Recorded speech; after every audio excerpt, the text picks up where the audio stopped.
Hello, welcome to Awesome Bros, and welcome to the second episode of Total Brewcrap. Craig, welcome back. Yes, sir. Thank you for having me. This is a pleasure doing this every other week, mate. I'm ready to argue with you once again. I know, and this time the table have turned. We'll be talking about a beer style that I'm actually into it, and that Craig is totally against it. And I have to be honest, because it was so easy to find something to debate on it once again, just to kind of like put more wood into that fire. Craig, what are we talking about this week? Today we are talking about Hefeweizens, a German wheat beer that I think is hot garbage, but Chris obviously is into. So it's nice to be on the other side. I'm usually the pro everything side.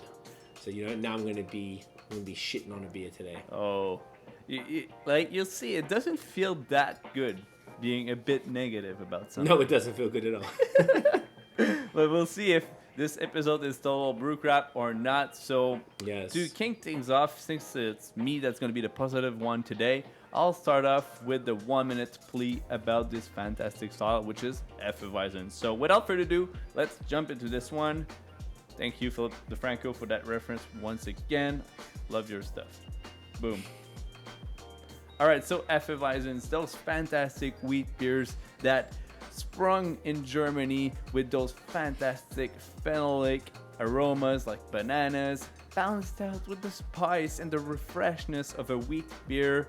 Also, still to this day being historical again, but also survived the Reinheitsgebot law and being available all across the planet as the go-to wheat beer to experience during hot summer months. And I've got to say, it's probably one of my favorite refreshers during the summertime. It's always a good balanced one. I'm a big fan of those light fluffy heads, and most Hefeweizen have those characteristics, and they show up with those juicy aromas without even being those big, bold, juicy New England IPAs, which is always something that Craig is a go-to again, going towards that. So timer already out for me. I would have jumped more on it, but yeah, this is Hefeweizen on my side. Craig, what do you have to say for your to defend yourself this week? Timer starts in 5, 4, 3, 2, 1. Let's go. All right, so I don't want to be the negative guy, but I pulled up here the BJCP description of a Hefeweizen. So it's a German wheat beer, and the key is the distinctive banana and clove yeast. I'm not having that. I'm not about it in any shape or form. Cloves are for food. Banana is for smoothie beers or actual real smoothies. I don't want that in my beer.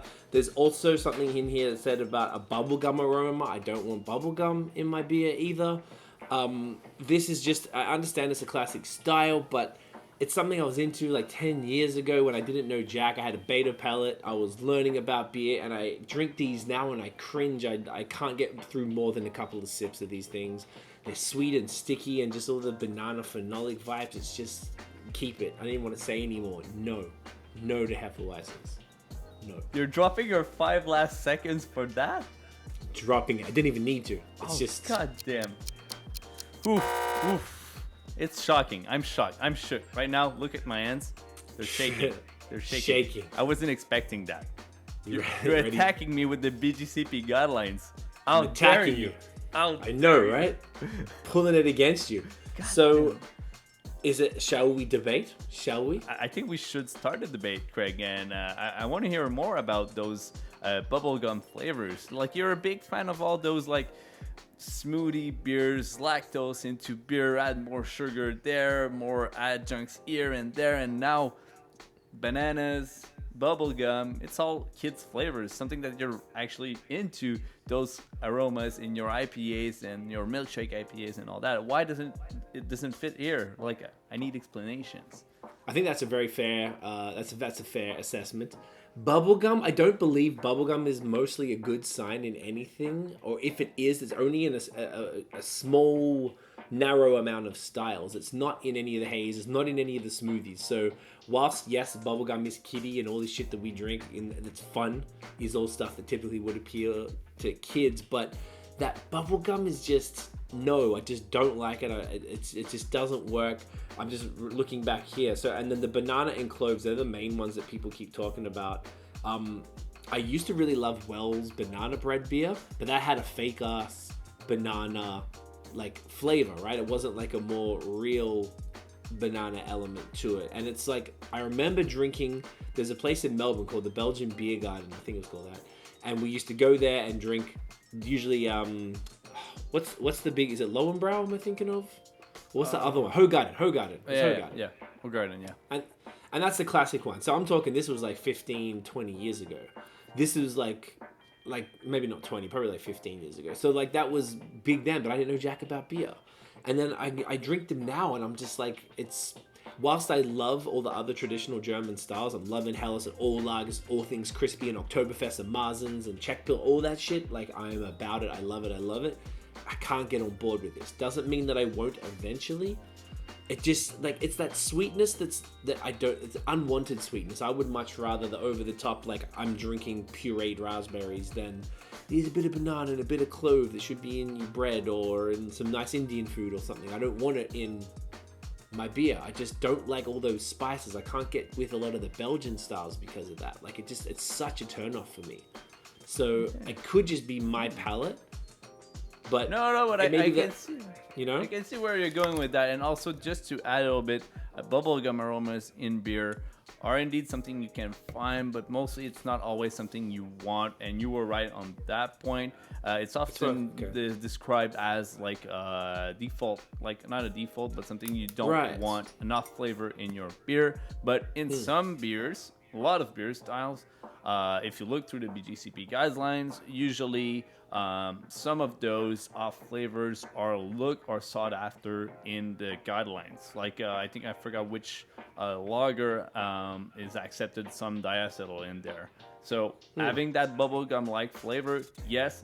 I'm also not a big fan because to me it has that some kick of like a toothpaste tone to it.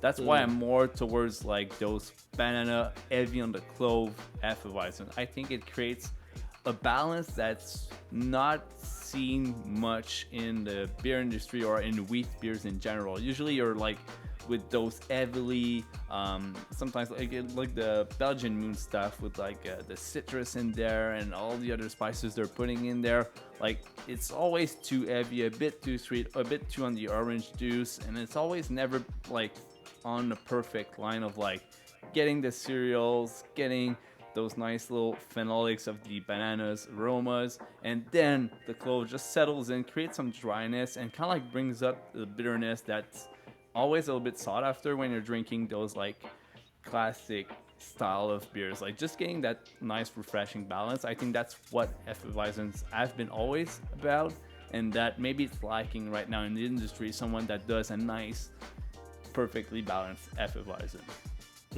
That's a good question for you, actually, being someone that likes them, and say you're trying to convince me to like them, which I'm more than willing to do right now because there's a bunch of things that I found, and just like you were so gracious last week with the smoothie beers, I would be definitely interested in being convinced. So as far as, say, if we're talking about our, your viewers here in Quebec and maybe say Ontario at the very least, are you aware of any really well done sort of Truder style Hefeweizens that if you were trying to convince someone like, oh, you need the one from this brewery? Oh man, it's been such a, like with the booming of like A's everywhere and all that, like all those styles kind of like died off in one corner, never really sprung back from what they are. But one of the few that you can look after, people at Vruden are doing some good ones. I'm not sure if they've done Hefeweizen yet. Like I'm not informed enough.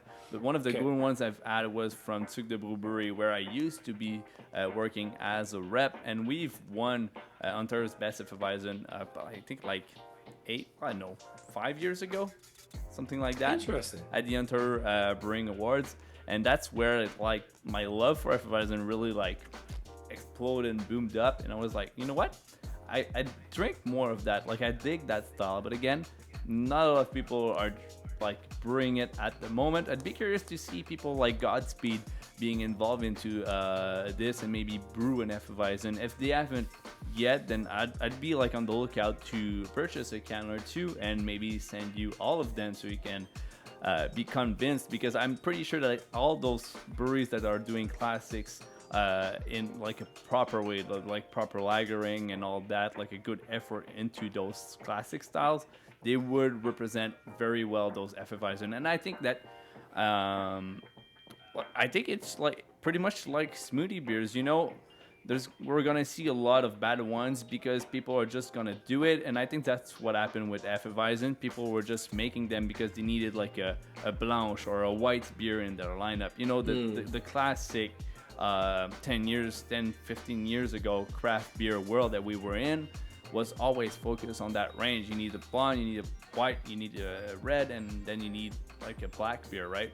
And I think that's the negative part of those styles, and that's maybe where you evolve through your drinking habits and moved on to other fruity aromas, because those ones were presented in those more yeast forward beers lacked on your palate training, I guess, to some point. But yeah. That's a good point, actually.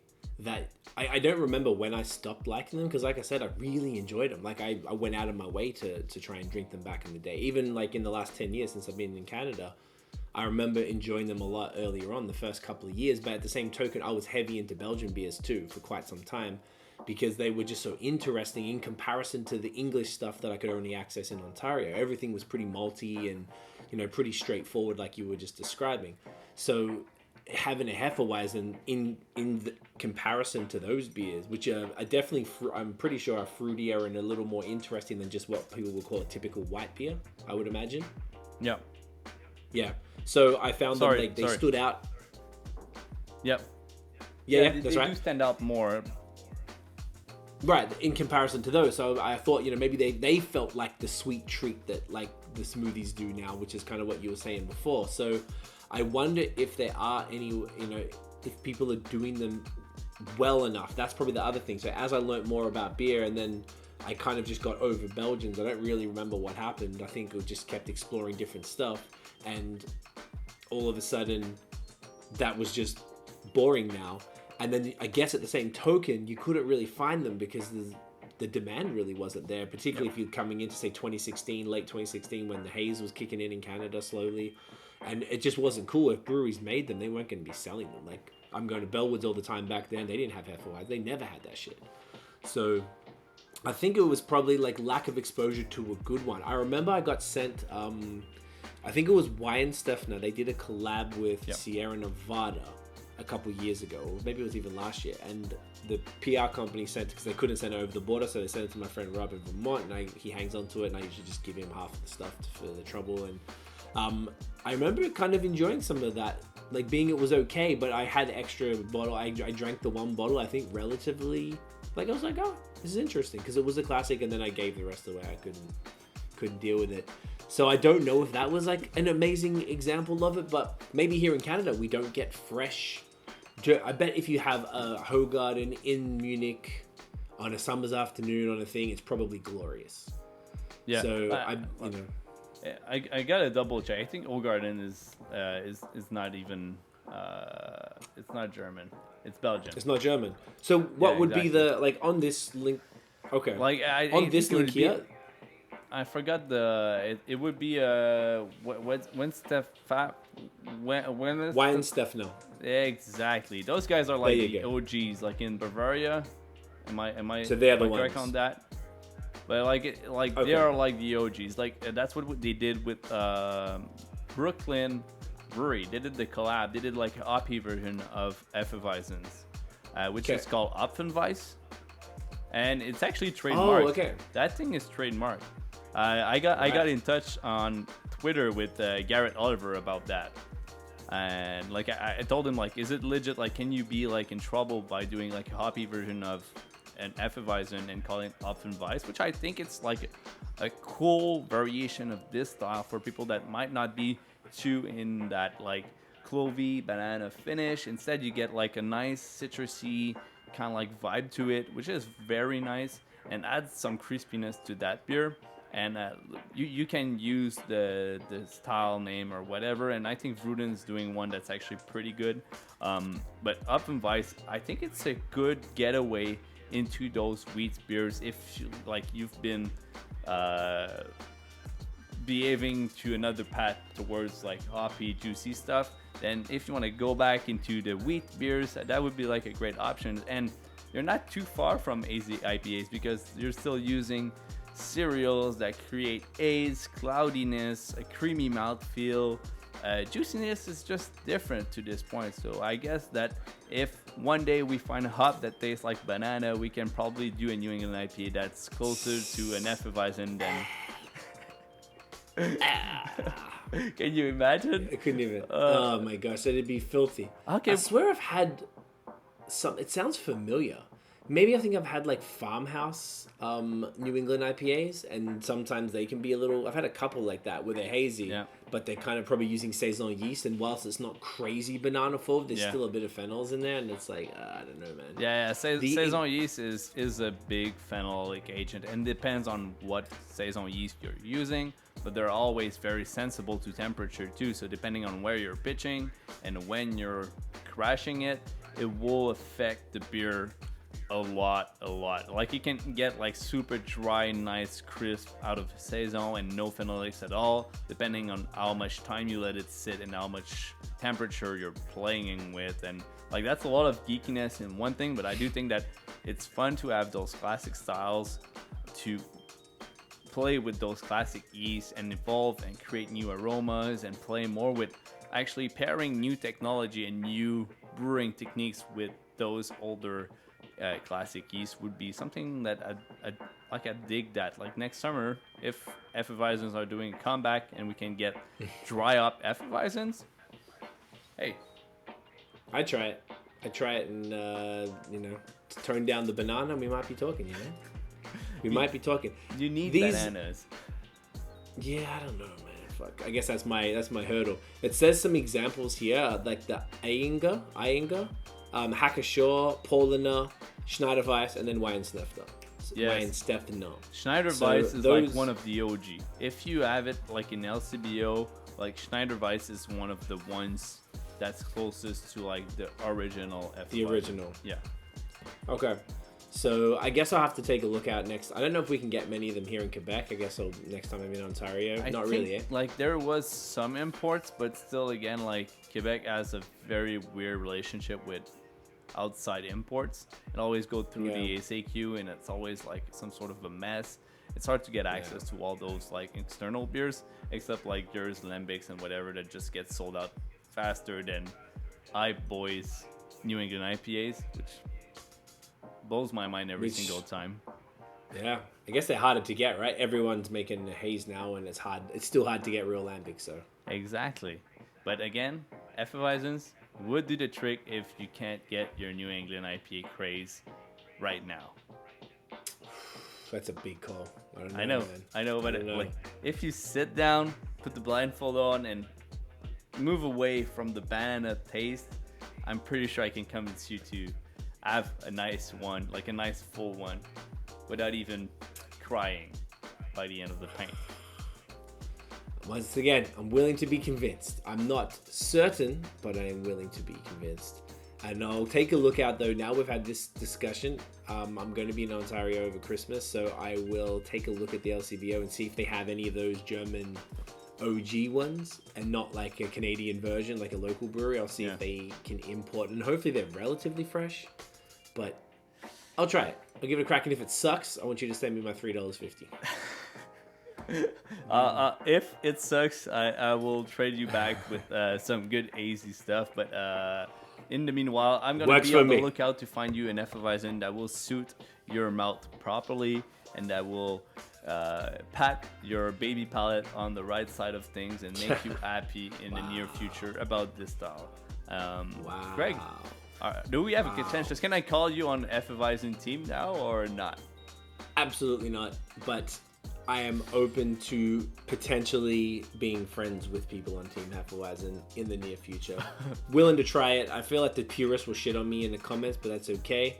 Let me know if anyone is watching then and has some suggestions of ones that would convince somebody. If anyone's watched BOS, you know what kind of stuff I like. I'm open. I'm down to try it. Convince me. I'm down for all of these things we're going to argue about. I'm down to try anything and be convinced on anything. Because you never know. If Chris can almost be convinced on smoothie beers, I feel like anything is possible. You know? So, staying positive. Yeah, let's solve world hunger and all that with this. If I World can be hunger, world convinced peace. with smoothies, peace Anything. all over the world's going to happen. Are we going to make Guaranteed. this happen? I think we might be able to. I think we might be. Like, we still have a month left in 2020, so we should be good. Guaranteed, it's happening. All right. I think Boom. it sums up what we have to say today about Hefeweizens. I tried to convince Craig. He didn't switch. Unfortunately, it doesn't mean that he's not a good guy. Definitely go check out BOS Podcast. Go drop as many recommendations about Hefeweizens in every single BOS Podcast post that will be coming in the next weeks. And tell them that Chris from Austin Bros sent you. In the meantime, Craig, what's your end statement for today? Usually today, death to cloves in beer. Don't get it in you. How about that? Keeping it short and sweet every week now. It's short, it's sweet, it's perfect. So thanks for watching, guys. Sweet, but... and thanks, Craig, for being here. Hey, man. Once Pleasure. again, he's a legend. So send in love to BA blah blah blah podcast. I just renamed your podcast. I think it does like sound it. better. Easier to You say. like it? I love it. Sold. So, hey, cheers, guys. See you in the next one. See you in 2 weeks. If you've got suggestions of stuff as well, leave them in the comments. Yeah, I'm broken. I'm broken, just like Craig. That's it. Let's go. Peace, guys.